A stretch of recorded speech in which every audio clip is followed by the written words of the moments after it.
கணவனும் மனைவியும் ஒரு கல்யாணத்துக்கு வந்திருக்கும் போது கணவன் 51 ரூபா மொய் வைக்கிறாரு.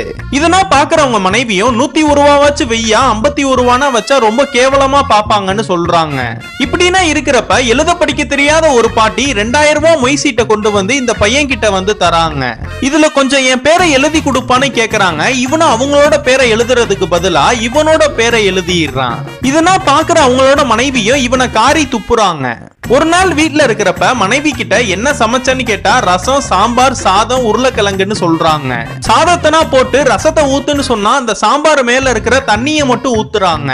அவங்க மாமியாரும் எனக்கு சாம்பார் ஊத்துன்னு சொன்னா அந்த சாம்பாரை நல்லா கலக்கி அந்த சாம்பாரையே ஊத்துறாங்க. சரி தொட்டுக்கிறதுக்கு உருளைக்கிழங்கு எங்கன்னு கேட்டா அந்த சாம்பாருக்குள்ளே இருக்கிற உருளைக்கிழங்கு எடுத்து வைக்கிறாங்க. இவன் ஆபீஸ்ல வேலை பார்த்துட்டு இருக்கும் போது இவனுக்கு ஒரு கால் வருது. அட்டன் பண்ணா அவங்க அம்மாவும் மனைவியும் பயங்கரமா அடிச்சுக்கிறாங்க. அவங்க 2 பேரையும் சமாதானப்படுத்துறதுக்காக அவங்க 2 பேருக்கும் சாரீனா வாங்கிட்டு போய் கொடுத்தா, என்ன உன் மனைவிக்கு மட்டும் 1000 ரூபாய்க்கு சாரி வாங்கியிருக்க, எனக்கு 999 ரூபாய்க்கு தான் வாங்கியிருக்கேன்னு சண்டை போடுறாங்க. இது மூலமாவே இவங்க 2 பேருக்கும் பயங்கரமா சண்டை வந்து ஆளாளுக்கு ஒரு ரூம்ல போய் கதவை சாத்திக்கிறாங்க.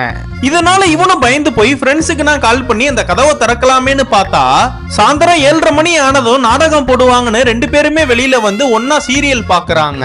இவனோட மனைவியும் அம்மாவும் டெய்லி சண்டை போட்டுட்டே இருக்கிறனால இவனால பார்க்க முடியாம அந்த இடத்துலயே மயக்கம் போட்டு கீழே விழுந்துடுறான்.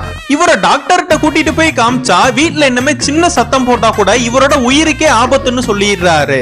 இதனால இவங்க வீட்டுல சண்டையும் வராம சத்தமும் வராம குக்கர் சவுண்டு வந்தா கூட அதை கூட அமர்த்திட்டு எந்த சவுண்டும் வராம வீடே அமைதியா இருக்கு. சரி 2 பேரும் திருந்திட்டாங்களேன்னு பார்த்தா 2 பேரும் சத்தம் போடாம கைய மட்டும் அசைச்சு பயங்கரமா சண்டை போட்டுக்கிறாங்க.